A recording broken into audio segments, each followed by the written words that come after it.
ஆலயத்தில் ஆகாரம் உண்டாயிருக்கும்படி தசமபாகங்களை எல்லாம் பண்டகசாலையில் கொண்டு வாருங்கள்.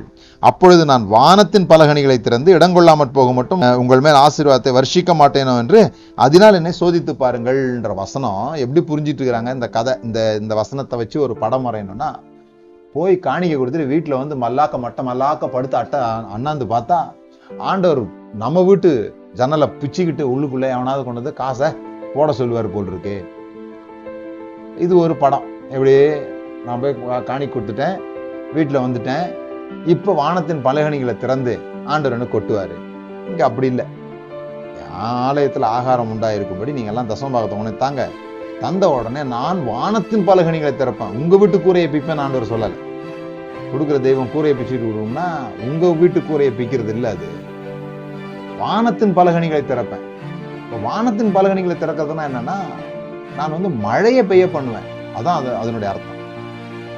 நீங்க அந்த தசமபாகம் வந்து கொடுத்தீங்கன்னா மழையை பெய்ய பண்ணுவேன்.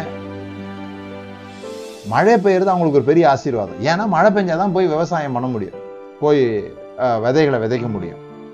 அப்போ இப்போ நான் இருக்கிறேன், நான் வந்து தசமபாகத்தை கொடுத்துட்டேன், சர்ச்சில் கொண்டு போய் தசமபாகத்தை கொடுத்துட்டு வீட்டில் வந்து தூங்கிட்டேன். நல்லா மழை பெஞ்சிடுச்சு. எனக்கு என்ன அறுவடை கிடைக்கும்?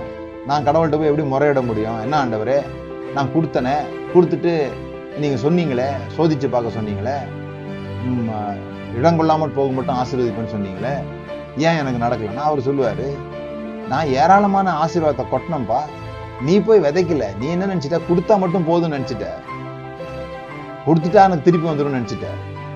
அது நீ செஞ்ச தவறு. நீ கொடுத்த பிறகு, நீ ஆலயத்தில் கொண்டு போய் கொடுத்த பிறகு ரெடியா இருக்கணும். எங்க போறதுக்கு? வயலுக்கு போய் அந்த மழை வர்றத உனக்கு சாதகமாக மாற்றிக்கொள்வதற்கு. நீங்க கொடுக்கும் பொழுது உங்களுக்குள்ள ஒரு வல்லமை பெருக பண்ணுவார் ஆண்டவர்.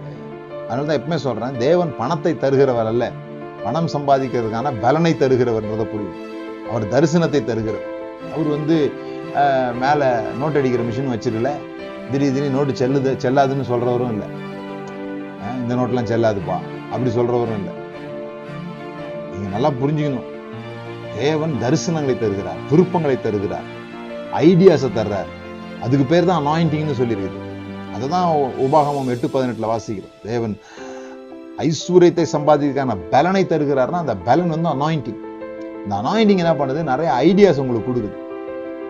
ஸோ அந்த ஐடியாஸ் தான் உங்களோட விதை. அந்த விதையை கொண்டு போய் நீங்க விதைக்கும் போதுதான் ஆண்டவர் அது மேல மழையை பெய்ய பண்ண முடியும். சில பேர் விதையே இல்லாம அறுவடை எதிர்பார்க்கறாங்க, சில பேர் விதைச்சிட்டதுனால போதும் அப்படின்னு நினைக்கிறாங்க. இல்லைங்க, அதுக்கு பிறகு நீர் பாய்ச்சதுன்னு ஒரு வேலை இருக்குது. இந்த விதையானது வந்து உங்களுடைய மூடப்பட்ட எதிர்காலம். அந்த விதைக்குள்ள உங்களுடைய எதிர்காலம் மறைக்கப்பட்டிருக்குது. மறைக்கப்பட்ட எதிர்காலம் தான் உங்க விதை. அறுவடை என்ன? உங்களுடைய வெளிப்படுத்தப்பட்ட எதிர்காலம். எது என்ன ஆற்றல் இந்த விதைக்குள்ள இருக்குதோ, உங்க எதிர்காலத்துக்குள்ள இருக்குதோ, அது என்னைக்கு மலர்கிறதோ, அது என்னைக்கு வெளிவருகிறதோ. இப்ப நான் வந்து ஒரு நல்ல பிரசங்கியாராக அறிமுகம் ஆக்கப்பட்டிருக்கிறேன். எங்க சொன்னாலும் சொல்றாங்க, நல்லா பிரசங்கம் பண்ணுவாருன்னா. அப்ப இந்த ஆற்றல் எங்கேயோ எனக்குள்ளாக ஒளிந்திருந்திருக்குது. அந்த ஆற்றல் அப்படியே செத்து போனாலும் செத்து போயிருக்கும். ஏன்னா அதை எடுத்து நம்ம நீர் பாய்ச்சாம விட்டுருந்தோம்னா இது மலர்ந்திருக்காது.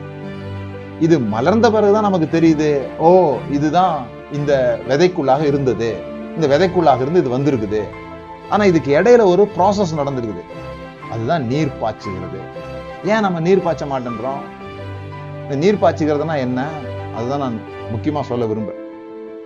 இந்த நீர் பாய்ச்சும் பொழுது என்ன நடக்குது? ஒரு விதைய நிலத்துக்குள்ள விதைச்சிட்டு நீர் பாய்ச்சாம விட்டீங்கன்னா அந்த விதை சுருங்கி ஒண்ணுமில்லாம போயிடும்.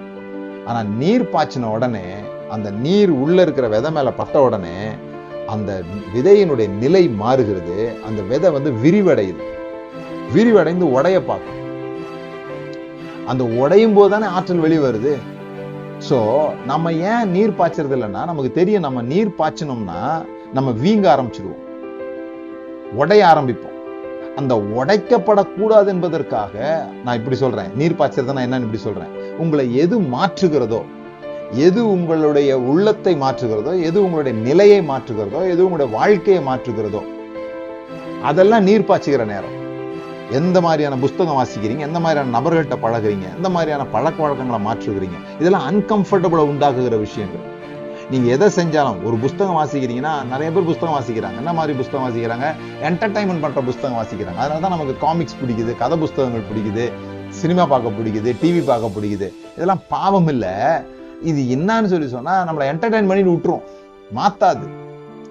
அப்ப எப்படிப்பட்ட புஸ்தகங்களை வாசிக்கணும், எப்படிப்பட்ட காரியங்களை கேட்கணும், எப்படிப்பட்ட பிரசங்கங்களை கேட்கணும்னா நமக்கு உள்ள பூந்து நம்மளை அன்கம்ஃபர்டபுள் சிச்சுவேஷன் கொண்டு போகிறதாக இருக்கணும். நம்முடைய கம்ஃபர்ட் ஜோன்ல இருந்து, நம்முடைய வழக்கமான நிலையிலிருந்து நம்மளை விரிவடைய செய்து வெடிக்க பண்ணுகிற அது ஒரு அன்கம்ஃபர்டபுள் சிச்சுவேஷன் பாருங்க. அதற்குள்ளாக நம்மளை நம்ம விடணும்னு சொல்றேன். தண்ணீர் பாய்ச்சலனா காஞ்சி போயிருவோம், ஆனா தண்ணீர் பாய்ச்சணும்னா விரிவடைவோம். நிறைய பேருக்கு இந்த விரிவடைவது ரொம்ப சங்கடமான ஒரு சூழலாக மாறிவிடுது. விரிவடையாம எந்த அளவுக்கு வாழ்க்கையை ஓட்ட முடியுமோ அந்த அளவுக்கு வாழ்க்கையை ஓட்டுறாங்க. நீங்க சந்திக்கிற நபர்கள், நீங்க வாசிக்கிற புஸ்தகங்கள், உங்களுக்கு ஏற்படுகிற அனுபவங்கள், இது எதுவா இருந்தாலும் அது உங்களை சாதாரண வாழ்க்கையிலிருந்து வேறொரு நிலைக்கு மாற்றுகிறதாக இருக்குது. இந்த ரொட்டீன்ல இருந்து நீங்க உங்களை விடுதலை செய்கிற, ரொட்டீன்ல இருந்து உங்களை மாற்றுகிற எதுவா இருந்தாலும் அதுதான் நீர் பாய்ச்சுகிறதுன்றது நல்லா புரியும்.